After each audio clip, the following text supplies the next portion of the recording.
새벽에 일어나서 목욕을 갔다 옵니다. 겨울 새벽바람도 상쾌하게 피부에 와 닿습니다. 목욕탕에 한 나를 포함해서 6, 7명 중 6명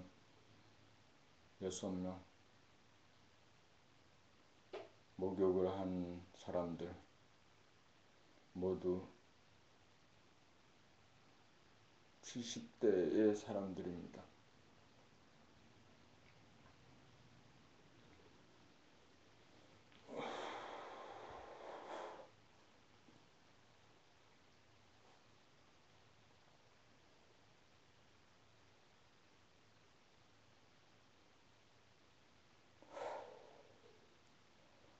나 동아일 때 공부, 몸동작 돌아봄 우리는 자기가 누구인지 모르므로 몸에 사로잡혀 몸을 자기로 착각하여 몸종 노릇을 하며 살아갑니다. 그래서 몸을 다스리고 부리기는커녕 몸에 이끌려 무기력하게 살고 있습니다. 그러므로 몸의 노예 상태에서 벗어나 주인의 권능과 지위를 확립하기 위해서는 몸 동작을 돌아봄하여야 합니다. 몸에 갇혀있는 자기를 구원하기 위해서는 몸 돌아봄을 통해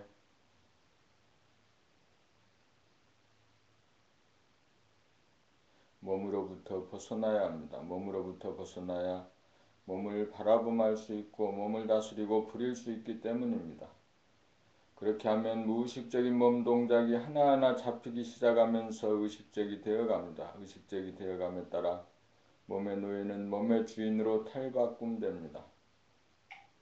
몸 동작이란 수족을 올림입니다. 수족을 움직이는 모습을 즉시적으로 돌아보마는 수행을 하게 되면 처음에는 자꾸만 놓치지만 좌절하지 않고 다시 잡기를 거듭하면 놓치는 때보다 잡는 때가 더 많아지기 시작합니다. 이러한 몸동작 돌아봄을 통해 우리는 돌아봄의 능력을 개발하여 의식 수준을 성장시켜 갑니다. 이렇게 몸동작 돌아봄을 지속하다 보면 몸동작의 주인이 생각이 아님을 은연중 알게 됩니다. 생각이 몸동작의 주인이 아니고 봄이 주인이고 무심히 원동력이라는 사실을 감지하게 됩니다. 나아가서 한 생각이 몸동작을 이끌게 되면 대단히 몸이 무겁고 힘이 들고 괴로워진다는 것도 알게 됩니다. 그래서 한 생각을 동원하여 몸을 움직이는 예전의 버르장머리를 버리고 그냥 무심으로 저절로 몸을 움직이게 됩니다. 그리하여 몸동작 돌아봄이 잠시라도 끊어지지 않게 됩니다. 이와 같이 우리는 몸동작 돌아봄을 통해 몸의 주인이 봄이고 봄이 나라는 사실을 깨닫게 됩니다.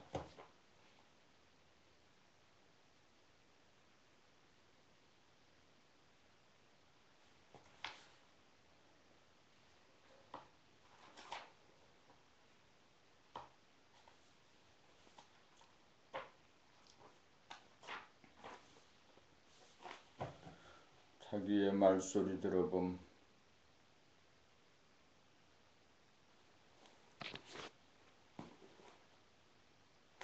아, 5권을 읽어야 될 때인데 6권으로 바로 갔어.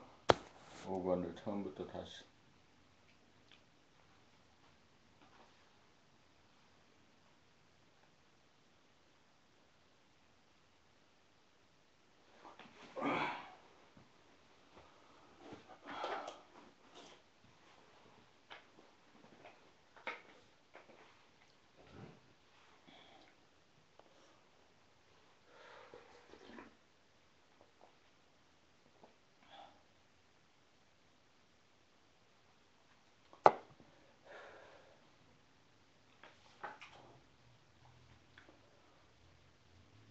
봄날 중득 원화 유종렬 감각개발을 통한 두뇌혁명, 인류 최초로 밝혀진 인간개발 자아완성 프로젝트. 감각을 활짝 연 하늘이 자기가 연 창세기이며 태초이며 현실의 공간으로서 천지만물 우주만유 몸과 마음의 바탕이며 창조의 원천인 봄태양으로 냉철한 지혜 광명과 뜨거운 사랑과 에너지의 보고인 그 텅 빈 무한의 하늘, 정체성 자리 본태양의 코주를 꽂음으로써 무한 공간을 받아 편안하고 안락한 삶으로 바뀐다. 이러한 이치를 해오하고 중호하고 증득하여 늘 하늘 봄의 생활을 하여야 다시는 생각의 회오리에 빠져 윤회하지 않는 불태전의 경지다.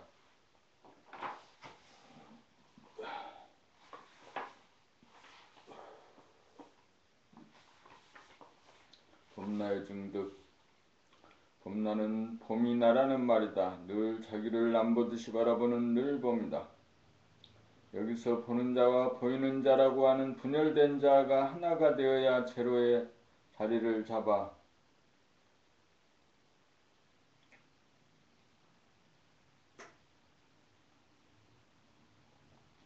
바라봄이 가능하고 늘 바라봄 늘 봄이 되어 하비리다. 돌아봄 수행의 단계는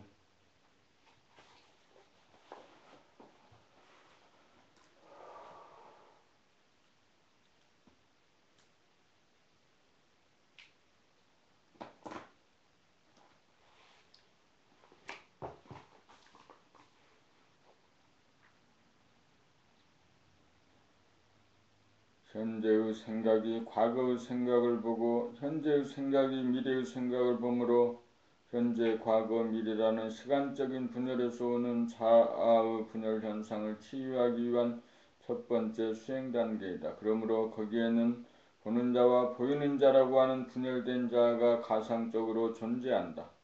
본격 돌아봄을 통해 분열된 자아가 합일이 되면 시간적 공간적으로 하나의 자아가 되는 동시에 그 하나마저 사라져 시간이 없는 텅 빈 무한의 공간에 안주하여 극락을 수용하고 암흑음과 광명이 공존하는 진리의 원형 태극을 보게 되고 음양의 기운이 하나로 조화 통일되어 축소와 확대 작용을 반복하면서 무궁하게 운행하여 천지만물 우주만유를 생성하고 유지하고 파괴하는 우주와 삶의 이치를 대각한다. 이렇게 되면 좌뇌 본위로 생각 본위로 양위주로 돌아가던 선천의 삶이 자은의 합작으로 감각과 생각, 음과 양이 공존하고 상생하는 후천 세계가 열린다. 봄나는 플러스도 아니고 마이너스도 아니며 음이면서 양이고 양이면서 음인 제로 의식이요 제로 에너지다. 그러므로 음양으로부터 벗어나 음과 양을 자유자재로 조절한다. 그리하여 카오스가 코스모스가 된다. 번뇌망상을 일으키며 고통스럽게 살던 혼돈의 삶은 질서 있는 삶으로 바뀐다. 대립갈등 투쟁의 삶은 자유평화 행복의 삶으로 바뀐다. 현상의 자기, 허상의 자기, 업장의 자기는 본연의 자기, 실상의 자기, 해탈의 자기로 바뀐다. 편안하여 더 이상 바랄 것이 없고 부족함이 없어 사람을 완성하고 사랑을 완성하고 삶을 완성하여 소원 성취, 만사 형통한다. 봄나가 소우주인 몸과 마음의 주인인 동시에 대우주인 천지만물의 주인이므로 전지전능하고 무소부재하며 무한하고 영원한 존재 자체인 까닭이다. 이 봄나의 점을 찍고 도장을 찍어 증득을 하여야 몸과 마음의 주인이 되고 천지의 주인으로서 손색이 없는 오진 심성의 소유자가 된다. 만물의 영장으로 업그레이드 된다.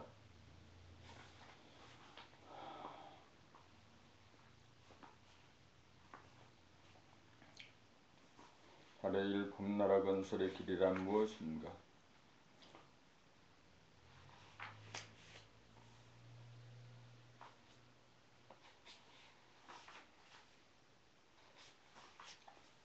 이 글은 봄나의 증득 이 글은 2008년 4월 14일부터 2008년 8월 13일까지 원하 유종렬님께서 봄나라 홈페이지 원하님의 글란에 쓰신 글입니다. 1. 봄나라 건설의 길이란 무엇인가?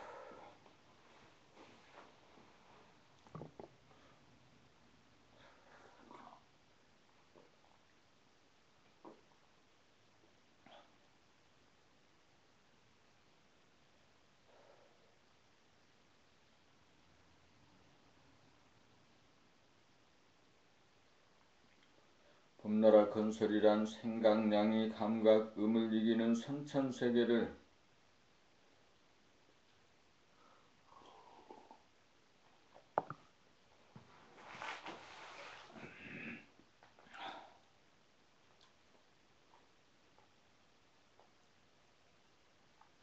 감각음이 생각의 양을 이겨 봄의 정체성을 회복하는 동시에 나라고 하는 지도리를 세우고 칼날을 세워 주체성을 확립하여 봄이 나라는 것을 깨달아 봄나가 감각을 열고 닫으며 봄나가 생각이 들락날락하도록 하면서 옵션을 걸어 음랑의 상극관계를 상생으로 돌려 수신 제가하고 지구평천화하는 후천세계 건설의 길이다. 남성 유주로 돌아가던 선천의 윤리도덕을 남성 여성이 대동소이한 이치대로 공존하고 상생하는 후천의 윤리도덕 우주의 이치 성리에 따라 남성과 여성 부부관계, 부모자식관계, 형제자매관계, 친구와 동료관계, 관원상제의 문제, 국민과 국민과의 문제, 자연과 인간의 문제, 영과 육의 문제, 물질과 의식의 문제, 교육의 문제, 종교 문제 등 사회 전반, 지구촌 전반의 인사 문제를 새롭게 조명하여 실질적으로 봄날을 정립하여 나를 구하고 가정을 구하고 사회를 구하고 나라를 구하고 천하를 구하기 위해 대안을 제시하여 가이드하는 총체적인 후천의 윤리도덕을 건설하는 것이 봄나라 건설이다.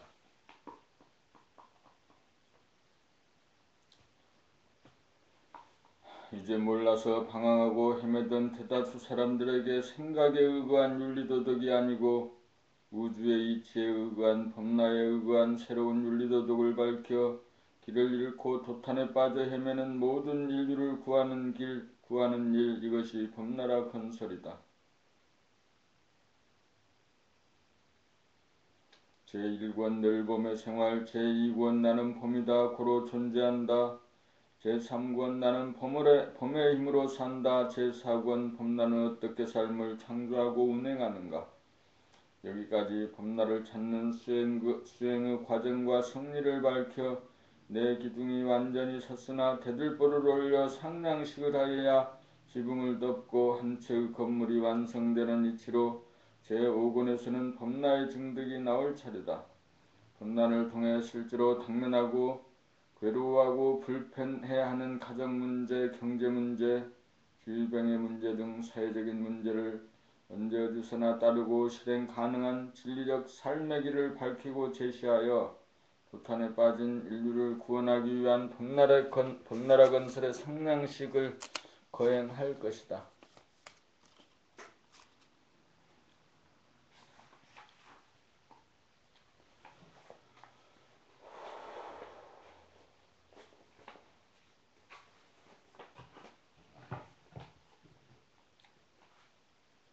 봄리 여성과 남성 무국이 태극이요 태극에서 음랑으로 벌어졌다.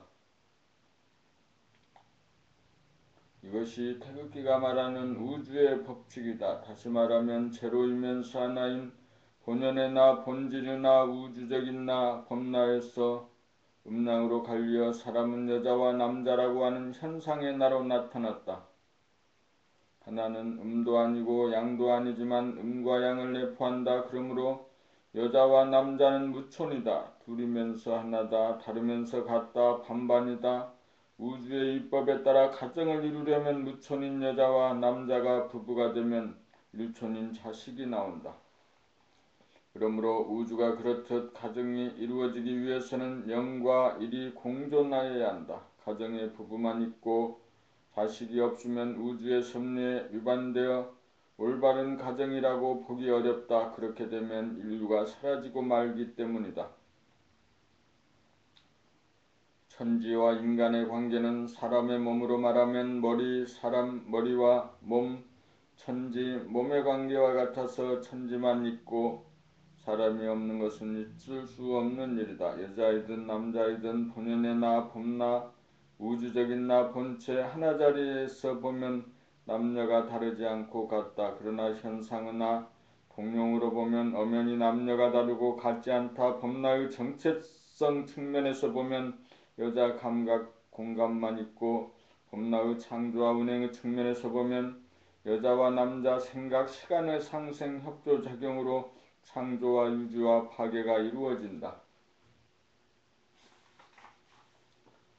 선천에서는 하늘을 양으로 보고 땅을 음으로 보아 양이 음을 누르고 지배하는 것으로 윤리도덕을 세웠으나 후천에서는 하늘을 음으로 보고 땅을 양으로 보아 음이 양을 이기도록 하여 체와 용을 바로잡고 지도리를 세워 남자도 아니고 여자도 아닌 인간 본연의 나인 주체성을 확립하여 음양상극의 선천사를 마감하고 음양상생의 도로 후천의 새로운 윤리도덕을 세운다.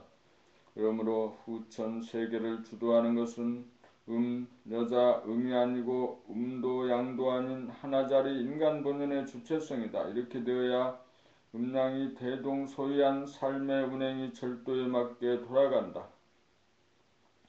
우주의 운행은 여성이 바탕이 되어 주어야 남성이 출입을 할 수 있어 배를 짜든 날줄 씨줄이 쌓여 주야와 천하추동 사계가 순차적으로 돌아가 만능 만득이 나타나 물질 문명의 풍요는 물론 정신문화가 꽃피어 사람다운 사람이 사는 대성경사의 봄나라가 건설될 것이다.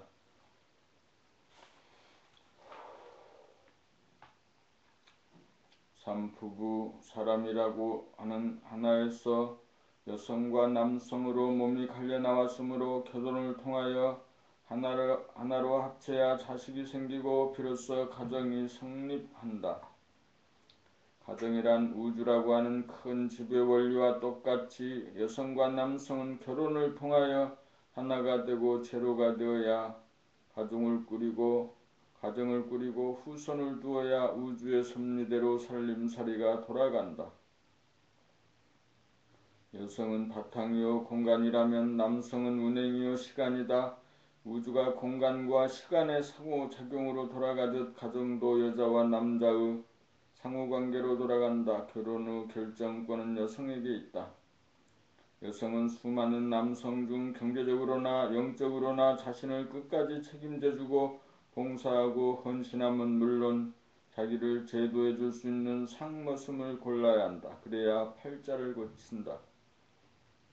어떤 남성을 남편으로 선택했느냐가 자기의 운명을 결정짓는 가장 중대한 일이다.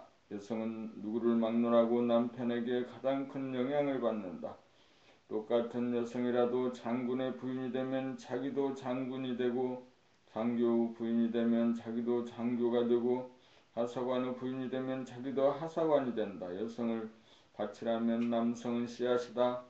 아무리 좋은 씨앗이라도 거기에 맞는 토양을 찾아 씨를 뿌려야 농사가 잘 되는 것과 같다. 그러나 결정권이 여성에게 있고 남성은 자기가 좋아하는 여성에게 있어서는 수많은 후보생 중에 하나에 지나지 않는다. 여성으로부터 받아들여지지 않으면 절대로 결혼이 성사되지 않는다. 남성이 여성에게 프로포즈하여 허락이 떨어지고 받아들여졌다는 것은 일생일대의 영광이고 인생 최대의 은인을 만난 셈이다.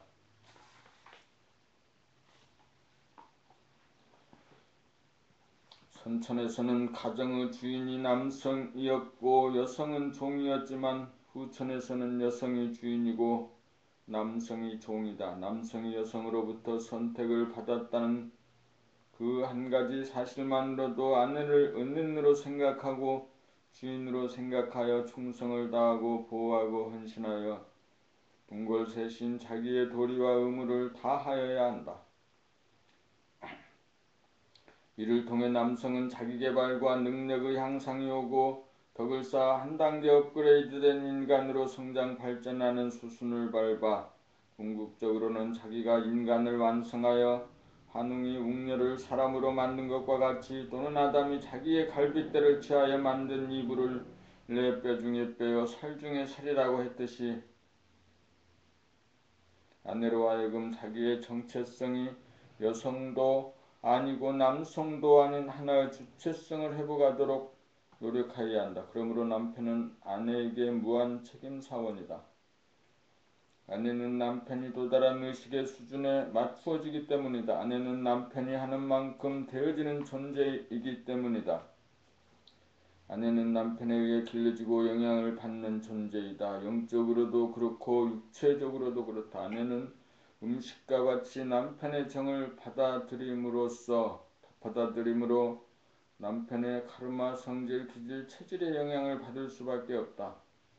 그러나 남편은 아내로부터 영적으로는 영향을 받지만 육체적으로는 받아들이는 것이 없으므로 아무 영향을 받지 않는다. 그러므로 여성은 어떤 남성의 정을 받아들이냐에 따라 자기의 성질, 기질, 체질, 운명에 지대한 영향을 준다는 사실을 알아야 한다. 그러므로 함부로 생각하여 문란한 관계를 삼가야 한다.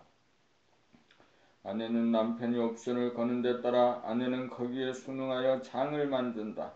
가정의 문제는 오로지 남편에게 있다고 할 것이다. 부부의 윤리는 공간과 시간의 관계로 운행되는 우주 성립과 운행의 이치에서 비롯된다. 가정을 이루는 것은 여성의 선택권에 있고 가정을 운행하는 것은 남성이 어떤 옵션을 거느냐에 있다.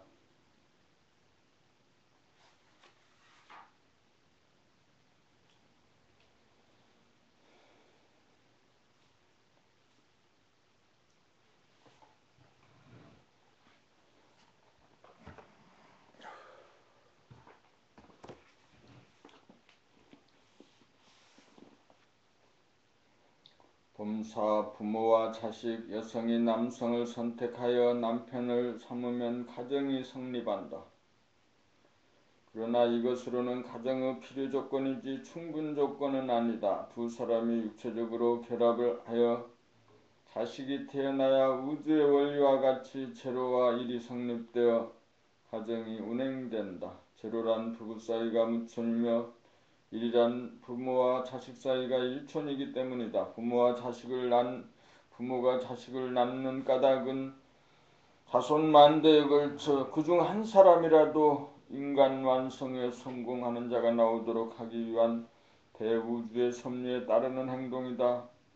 부모의 DNA로 잉태된 자기의 몸은 인간 완성을 위해 없어서는 안 될 도구로서 태어날 아기의 영혼이 사는 집이다. 영혼은 우주의 섭리에 의해 현상의 자기가 본연의 자기로 진화 발전하기 위하여 스스로 부모를 선택한 것이다. 영혼은 고정 불변한 것이 아닌 현상적인 삶의 과정이다.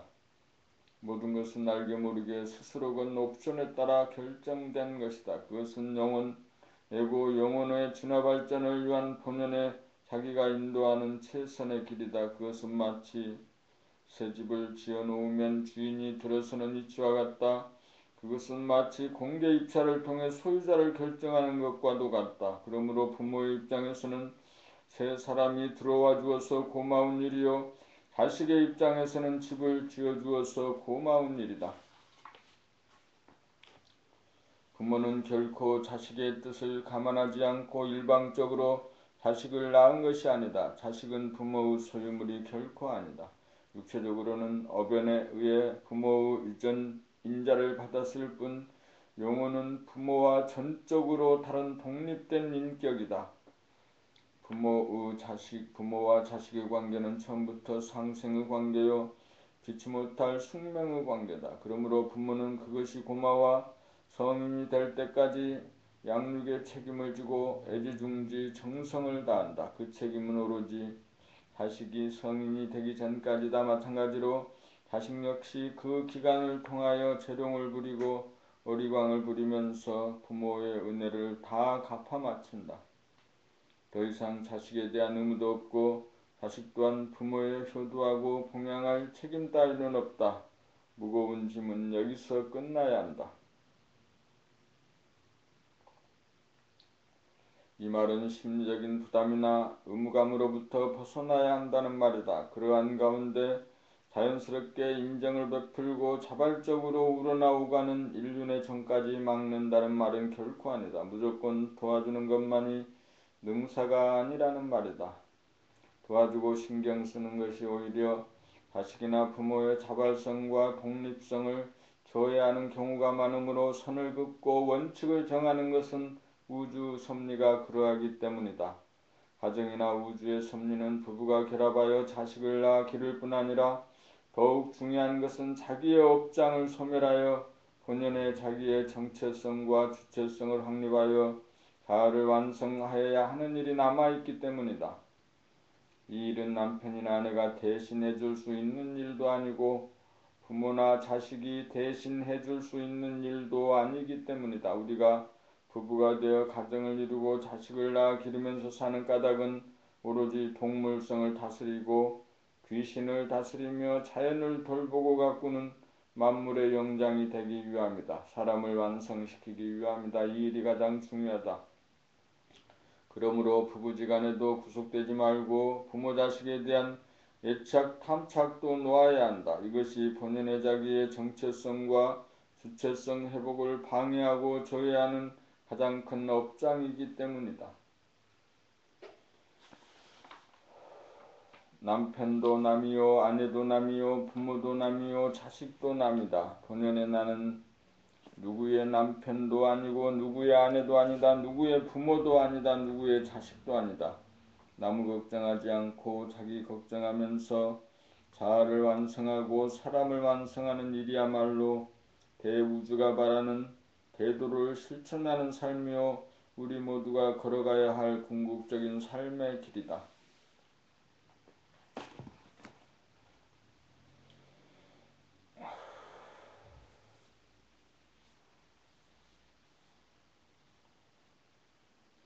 부모 동기간의 우애, 한 부모 밑에서 태어난 동기간이 형제 자매다.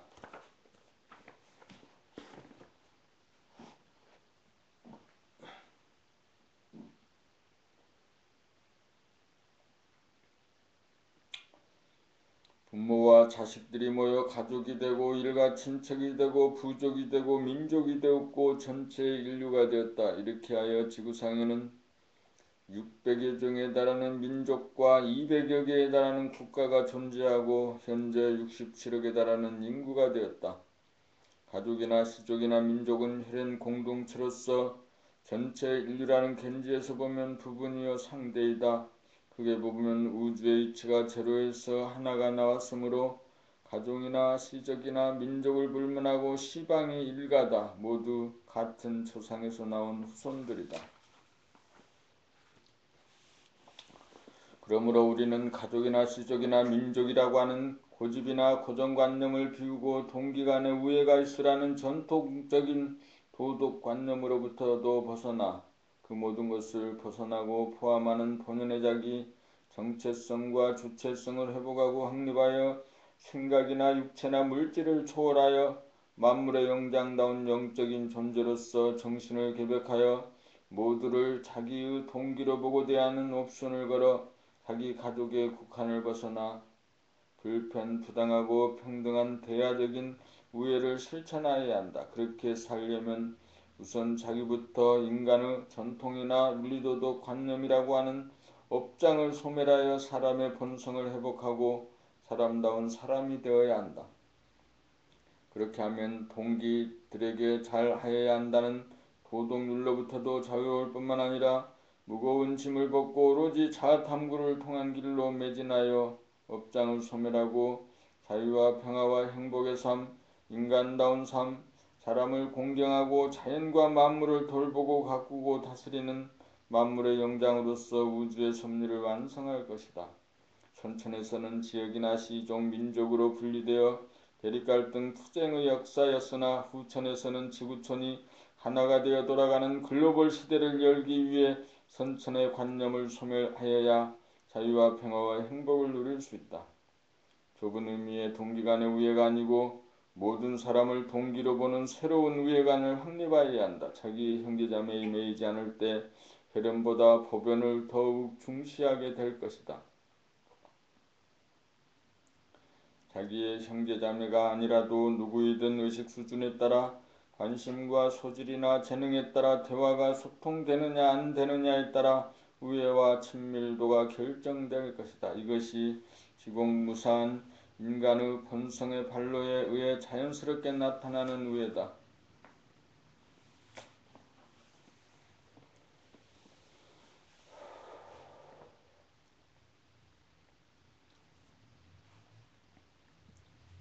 의식 수준의 정도에 따라 재편되는 후천의 윤리, 선천의 윤리는 육체의 본유로 일가 친척이라면 학렬을 유주로 남남일 경우는 나이를 기준으로 돈이 있느냐 없느냐, 지식이 있느냐 없느냐, 이름이 있느냐 없느냐로 서열이 정해지는 것이 보통이다.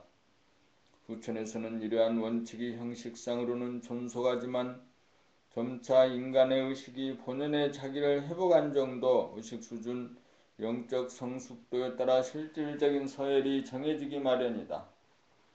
어느 집안 출신이냐, 어느 학교 출신이냐, 어느 나라 출신이냐, 어떤 인종이냐, 직업이 무엇이냐, 남자냐 여자냐, 나이가 많으냐 적으냐가 아니라 얼마나 본성을 회복하였느냐, 얼마나 감각을 열어 한 생각도 없는 본연의 자기의 정체성, 본성을 열어 깨끗하게 보존하는 능력의 정도, 그리고 일심의 지도를 세우고 주체적으로 옵션을 걸어 흐트러지는 몸과 마음을 모으고 다스리는 능력이 어느 정도냐. 말 한마디에 천냥빚을 갚을 수 있는 지혜의 정도, 자유평화 행복을 누리는 능력의 정도, 얼마나 깊으냐, 얼마나 넓으냐, 얼마나 밝으냐, 얼마나 뜨거운가, 얼마나 잡아돌리는 능력이 있느냐.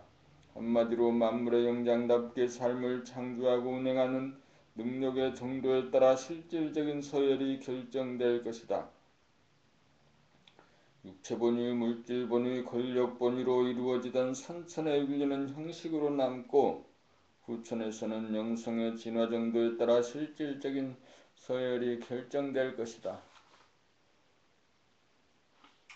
후천에서는 남녀노소를 초월하고 인종을 초월하고 세대를 넘어 사상이나 종교를 넘어 새로운 인간의 윤리가 새로운 인간의 칭교와 서열이 보편화되는 대명천지, 달인이 존경받는 세상이 열릴 것이다. 나이가 많다는 이유로는 더 이상 존경받지 못하는 세상이 물밀듯이 온다. 나이가 많다고 어른이 아니다. 나이가 많든 적든 사람다운 사람이 어른으로 존경받는 세상이 물밀듯이 오고 있다. 보기만 해도 듣기만 해도 어떤 사람인지 알아보는 밝은 세상이 오고 있다. 전통이나 윤리도덕의 틀을 벗어나고 권위주의의 때를 벗어나고 사상이나 종교 종파로부터 벗어나고 물질의 질곡으로부터 벗어나고 선악 시비 생사로부터 벗어나야 바른 사람이요 비운 사람이요 된 사람이요 어리요 어르신이다. 봄칠 몇 가지 고쳐야 할 예절 선천의 윤리는 장유유서법이다. 후천에서도 자식이 어버이를 공경하는 법도는 변할 수가 없다. 다만 때와 장소에 따라 그 법에 매이지 말고 그 법마저 비운 자리에서 창조적 주체적으로 새 법을 만들어 나도 살고 상대방도 살릴 줄 아는 임기응변의 법을 쓸 줄 알아야 한다는 말이다. 때와 장소에 따라 새 법을 만들어 시행하고 바로 그 법마저 지워 정체성 자리로 돌아가야 창조적인 삶이 사라진다. 우리는 한 생각의 노예가 아니고 한 생각을 방출하고 해소하는 한 생각의 주인이고 누리의 주인이기에 한 법에도 매여서는 안 된다. 기존의 모든 예절을 몽땅 비우고 주어야 형식이나 틀에 매이지 않아 자기가 편하고 일동이 모두 편해진다. 경우에 따라서는 나이 많은 분들보다 미리 타고 먼저 들어가 앉는 것이 편리할 때가 많다. 그러므로 장유유서법에 매여서는 안 된다. 술자리에서도 주고받고 권하고 자시는 법에 따라 술자리 예절이 생겨나지만 그 법에 매이면 부자유하고 불편함으로 자기가 들고 싶으면 자기 손으로 따라 마실 수도 있어야 한다. 그리고 술에 약한 사람에게 술을 따르거나 잔을 돌리고 비우라고 강요하는 것은 도리어 형식에 살이 섞인 어리석은 행동이다. 연장자나 상관을 우대한답시고 불편하게 안으로 앉기를 안내하는 것도 생각해 볼 일이다. 자리란 좋고 나쁜 자리가 따로 없다. 그 상황에 따라 안이 좋을 수도 있고 밖이 좋을 수도 있다. 자리란 임시적인 것이지 한번 앉았다고 고정된 자기의 자리가 아니다. 안에 앉아있던 분이 화장실에 갔다 돌아오는 사이에 자기가 안으로 들어가 그 자리에 앉아 잔을 바꾸기만 하면 그분이 앉기에 편하게 만들어주는 것이 보다 큰 배려가 될 것이다. 엘리베이터를 타거나 차를 탈 때도 무조건 연장자를 우대한답시고 먼저 타시라고 권해서는 도리어 불편하고 무리한 결과가 되는 경우도 비일비재하다. 이렇게 상황에 맞게 적절하게 임기응변할 수 있으려면 감각이 활짝 열려 한 법에도 매이지 않아야 자유로운 발상과 행동이 가능해진다. 이렇게 두루 살피는 능력이 있어야 적재적소에 사람을 앉힐 수 있는 능력을 발휘할 수 있다. 그래야 분위기가 살아나고 화기애애해진다.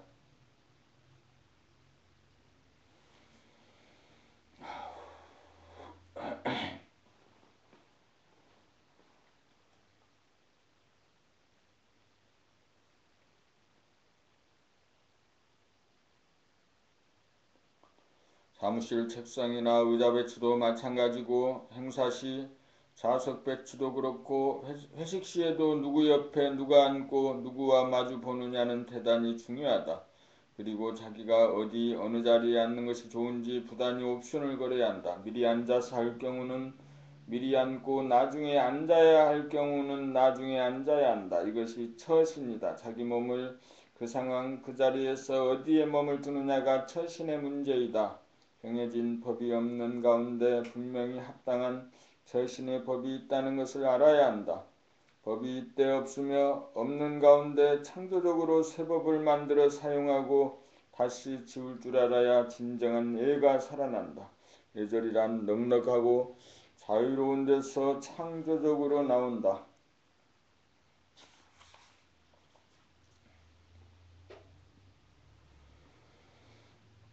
돈팔 인간관계, 부부관계, 부모와 자식관계, 친구관계, 연인관계, 동료관계 등 모든 인간관계는 진실이 기본이다. 진실이란 내가 기분 나쁘다는 사실, 내가 이해가 되지 않는다는 사실 등 부정적인 반응을 어떻게 처리하느냐에 달렸다. 대부분 상대방의 단점이나 비판적인 속내를 드러내어 직언을 하기보다는 은폐시키거나 억눌러 참아버리는 쪽을 선택한다. 속으로는 끓으면서 겉으로는 아무렇지도 않은 척한다. 이것은 진실이 아니다. 진실의 애국이다. 분열이요 이중성이다. 그렇게 하고 많은 까닭은 상대방이 진실을 받아들이지 않을 뿐만 아니라 성을 내고 거부하고 저항하고 심지어 원수로 여겨 관계가 끊어질 것이 염려가 되어서 그렇다. 이것은 에고의 속성이다. 진실을 가리기 위해 치열하게 대화를 하기보다는 덮어두거나 얼버무리고 넘어간다. 그것은 현명한 처사가 아니다. 그러한 것이 자꾸만 무의식이 저변에 쌓이게 되면 언젠가는 크게 폭발할 업장이 되는 줄 모른다. 모든 인간관계에서 화를 내어 싸움을 하지 않고 좋은 게 좋다고 억누르고 참기만 하면 화를 내는 현장을 포착하지 못하고 화가 무엇인지 깨닫지 못하여 화로부터 자유로울 수가 없다. 서로 싸우며 커야 친해진다. 싸움을 통해 못할 말이 없고 못 들을 말이 없어야 싸움이 그치고 자유와 평화가 온다. 자유와 평화는 적당히 덮어놓고 지나가서는 결코 오지 않는다. 코너에 몰리고 계란 끝에 몰려 거기서 살아나야 자기가 살고 상대를 살린다.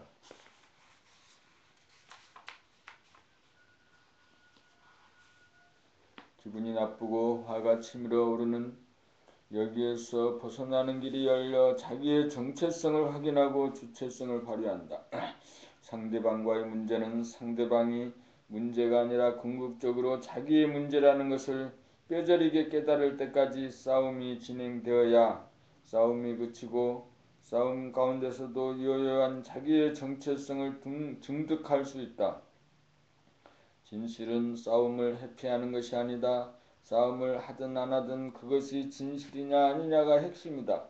싸움을 통해 싸움이 그쳐야 진실로 자기의 문제가 해결되고 둘이 하나가 되는 가능성이 열린다. 그렇게 되어야 진정한 부부관계, 부모와 자식관계, 친구관계, 연인관계, 동료관계가 정립된다.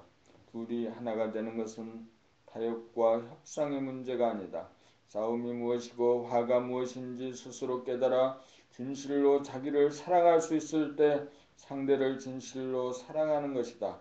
인간관계에서의 자유와 평화와 행복의 문제는 인류가 아직 도달하지 못하는 서투른 부분이다. 싸우고 화내는 것을 두려워하고 움츠리는 한 자기의 정체성과 주체성을 정립할 수 없고 따라서 자유와 평화와 행복은 요원하다. 이것이 바로 우리가 자랑할 만한 선비정신이다.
그 사람이 되는 것이 소원성취이고 만사형통이다.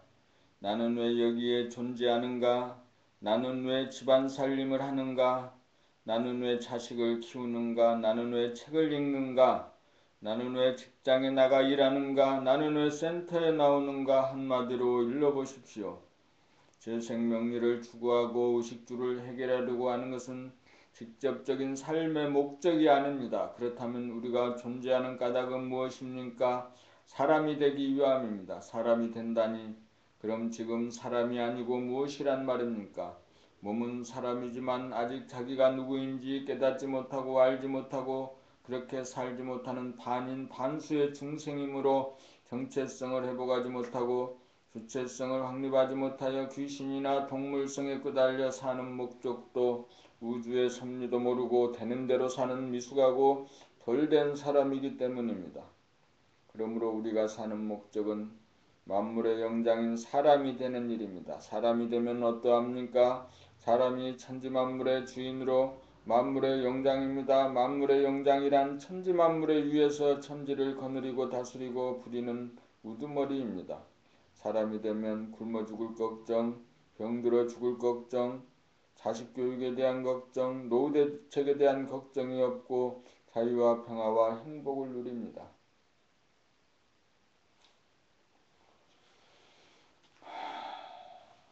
그러므로 사람이 되는 것이 소원성취요 만사형통입니다. 사람이 되면 귀신을 다스리고 동물성을 다스리며 사람을 공경하고 자연을 사랑하고 가꾸는 역할을 충실히 수행하여 우주의 섭리를 완성합니다.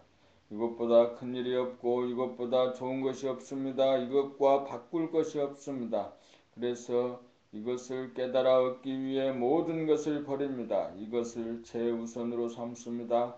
사람이 되겠다는 옵션을 걸어 현재의식이 되도록 하여야 합니다. 언제 어디서 누가 무엇을 물어도 사람이 되기 위해 존재하고 있다고 즉각 서슴없이 나올 정도가 되어야 비로소 발심이 된 것입니다. 다시 묻습니다. 당신은 왜 삽니까?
선천의 윤리도덕과 후천의 윤리도덕. 선천에는 인간의 의식 수준이 낮아 미신에 빠지고 귀신이 바로하고 동물성이 인간성을 지배하는 단계에 있었으므로 마치 우리가 개를 먹거리로 걸어 메어놓거나 돼지를 가두어 놓거나 소를 꽃두레로 꿰거나 말의 자갈을 물려 꽃비로 끌고 다니듯이 일찍이 성현 군자들이 나오시어 우매한 중생들을 보이지 않는 사슬로 율법으로 다스리지 않을 수 없어 나온 것이 선천의 윤리도덕이다. 이제 인간의 의식 수준이 좌뇌를 능가하는 컴퓨터가 나오고 지식과 정보의 사회가 도래한 지금 일상생활에서 생각을 돌아보므로 감각을 활성화하여 생각이 감각을 억누르던 선천세계를 접고 감각이 생각을 이기도록 하여 두뇌혁명을 단행함으로써 인간의 정체성과 주체성을 확립하여 후천세계를 열어야 하므로 그동안 집단 의식화되어 우리를 목조이던 선천의 윤리도덕을 풀고 우주의 이치인 성리에 입각하여 국한되고 제한적인 틀을 벗어나 무한하고 전체적인 큰 틀에서 남녀노소가 평등한 이치를 자율적, 자발적, 창조적으로 인간관계 윤리도덕에 활용하도록 하는 후천의 윤리도덕에 대한 개념 정리가 시급하다. 그러므로 후천의 윤리도덕은 타율법이 아닌 자율법이다. 객관적인 윤리도덕의 지배를 받던 입장에서 각자가 입법자가 되는 것이다. 그렇게 되려면 자기를 돌아보며 사는 생활로 전환하여 자기의 정체성을 회복하고 주체성에 서서 자기의 생각과 감정을 거느리고 다스리고 부릴 수 있는 인간으로 진일보하지 않으면 안 된다. 이 일은 단번에 되는 일이 아니므로 우선 우주의 이치인 성리에 입각하여 국한된 선천의 윤리도덕을 크게 살려 후천의 윤리도덕의 근간을 세워 선후천이 바뀌고 있는 전환기에 가치관의 혼란에 빠진 장생으로 하여금 선천의 윤리도덕의 사슬로부터 해방시켜 새로운 삶의 길을 터주기 위해 후천의 윤리도덕의 개념 정리가 시급하다.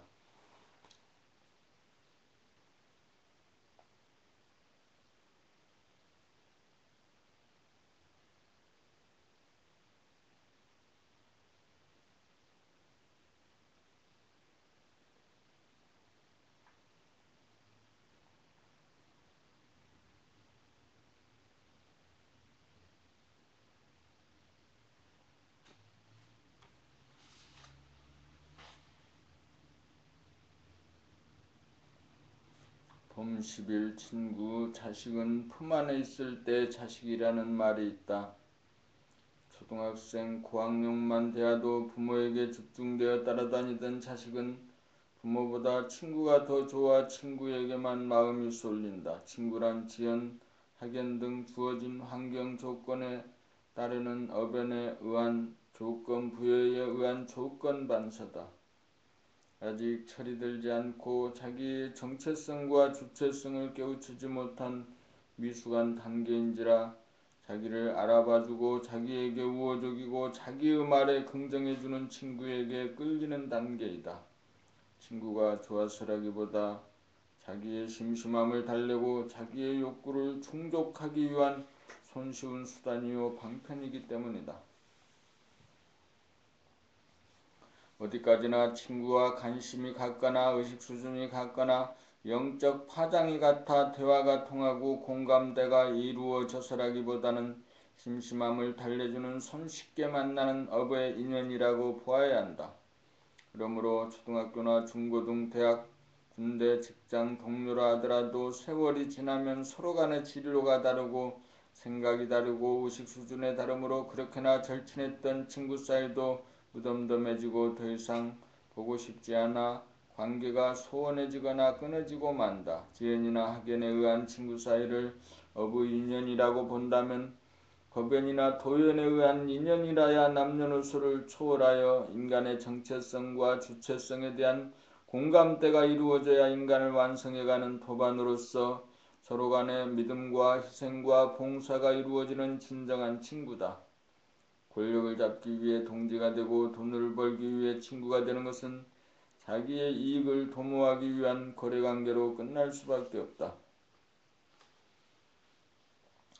친구란 소울메이트 정도 되어야 우주의 섭리를 실현하기 위한 사람이 되기 위한 진리적인 동반자라야 금생은 물론 세세생생 변치 않는 친구가 된다. 그러므로 혈연으로 맺어진 동기간의 우애 역시 어릴 때 잠깐 형성되었다가 서로가 가는 길이 틀리고 의식 수준과 관심이 다르면 형식만 남지 진정한 우애는 성립되지 않는다. 모든 관계는 유유상종의 법칙에 의한다. 물질도 같은 종류가 화합하고 식물도 같은 종류가 군락을 이루고 동물도 같은 종끼리 무리를 이루는 법이다. 친구관계도 예외가 아니다. 혈연이나 지연은 좁고 국한된 조건 부여에 의한 조건 반사로 성립되는 어변이므로 잠시 잠깐으로 그칠 수밖에 없다. 진정한 우정은 유유상종의 법칙에 따라 서로의 의식 수준이 같아야 하고 우주의 섭리를 실현하기 위해 사람이 되기 위한 삶을 목적으로 삼고 나가는 도반 가운데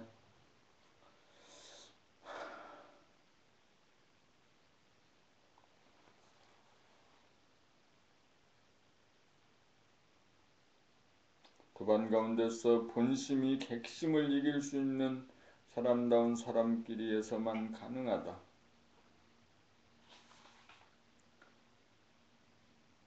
우정의 대표적인 사례로 동양의 관표지교가 있고 서양의 괴테와 실러의 우정이 있다. 영원한 우정은 이렇듯 쉬운 일이 아니다. 분별, 객심, 애고가 주인 노릇을 하는 덜된 사람끼리의 우정은 시간에 한정될 수밖에 없다. 본심을 회복하여 귀신을 다스리고 동물성을 다스릴 수 있는 된 사람이라야, 주체성이 있는 된 사람이라야 둘이면서 하나인 이치를 알고 공감대가 이루어져 무한하고 영원한 우정을 나눈다. 진정한 친구, 진정한 우정, 진정한 믿음은 다른끼리만 가능한 희귀한 경지다.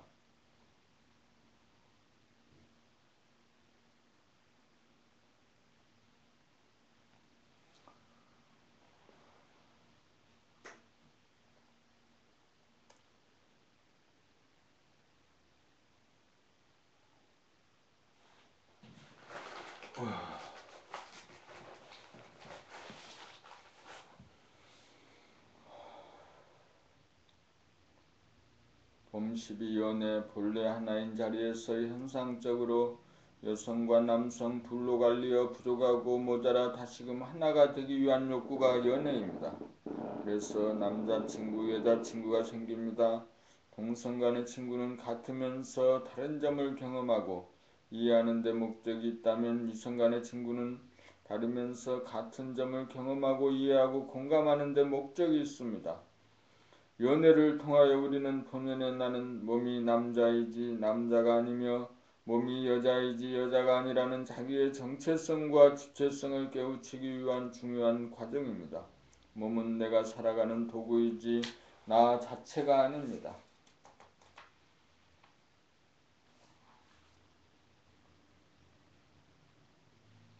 여성이나 남성의 몸을 받은 것은 현상이나 영혼, 에고가 업에 의해 스스로 선택한 것입니다. 모든 선택은 최선이고 그럴 수밖에 없는 필연입니다. 우리가 연애를 통해 최선의 배우자를 선택하려면 업장에 의한 자기의 충동이나 욕구불만을 충족시키려고 하면 어변에 끌려 진일보된 삶을 개척하지 못하고 같은 운명의 테두리를 반복하는 어리석음을 범합니다.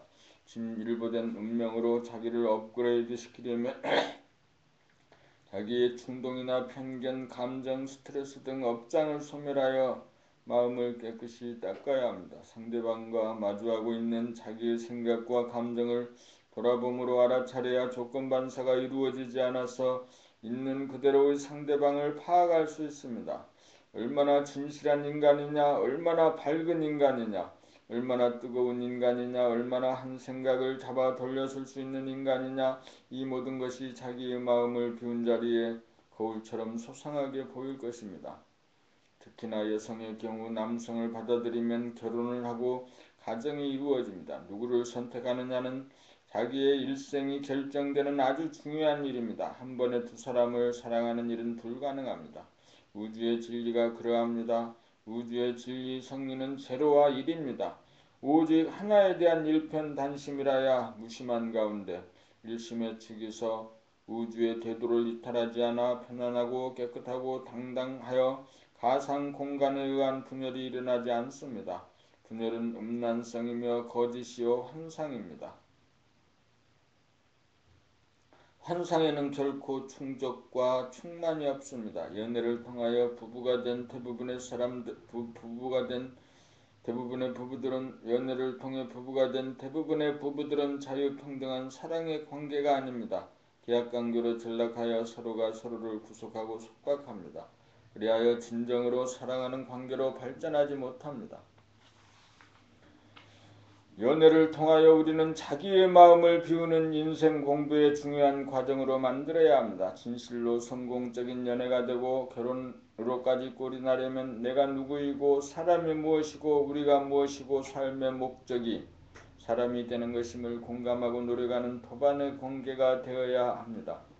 그렇게 되어야 대화가 끊어지지 않고 이어져 부부이면서 친구이고 연인이고 도반이고 스승이 됩니다. 그렇게 되어야 둘 사이에 태어난 자식 또한 자기의 소유물로 여기지 않고 사람다운 사람 만물의 영장으로 키워낼 수 있습니다. 연애는 남성과 여성 두 사람이 하나로 되어가는 과정이요 공부입니다. 연애를 통하여 자기를 업그레이드 시켜야 합니다. 연애를 통하여 자기의 업장을 소멸하고 새로운 인간으로 태어나야 합니다. 21세기는 영성의 시대입니다. 얼마나 자기의 생각과 감정을 다스릴 수 있는 무르익은 인간이냐가 어느 학교 출신이냐 박사학위가 있느냐 없느냐보다 사람을 가늠하는 척도가 될 것입니다. 연애를 통하여 우리는 사람다운 사람이 될 수 있는 계기를 만들어야 합니다. 영적으로 성숙할 수 있는 의식 수준을 높일 수 있는 찬스볼로 삼아야 합니다. 사랑의 완성을 통하여 이루어집니다. 사람이 되어야 사랑을 합니다. 반인반수 상태로는 결코 사랑이 이루어지지 않습니다. 자유와 평화와 행복을 누릴 수 없습니다.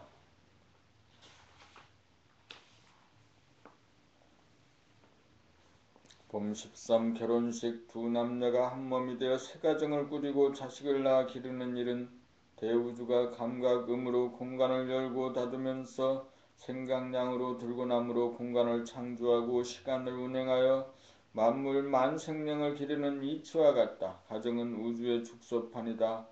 대우주는 인간을 숙성시키고 완성시키기 위해 천지를 창조하고 만물을 창양한다. 그러므로 남녀가 결혼을 하고 가정을 꾸리지 않으면 대우주의 섭리는 이루어질 수 없으니 이보다 큰 일이 어디 있겠는가. 그래서 선천에서는 결혼식을 양가 일가 친지들이 모인 가운데 성대하게 치렀던 것이 사실이다. 그러나 결혼식의 본뜻을 상식하고 자기 집안의 유세를 나타내는 사치와 허영으로 흘러 막대한 결혼 경비가 필요하다 보니 초청장을 남발하여 하객을 끌어모으기에 이르렀고 부조금을 갚기 위해 평생 주말에 찾아다니며 갚아야 하는 어이없는 일이 벌어지게 되어 그 피해와 고통이 막심하다. 진실로 사랑하는 사이라면 무슨 애물이 필요하며 물 한 그릇 떠다 놓고 신랑 신부가 맞절을 한다고 해서 무슨 여한이 있으며 양가 직계 가족끼리 모여 조촐하고 간소하게 식을 올린다고 해서 무엇이 잘못이란 말인가.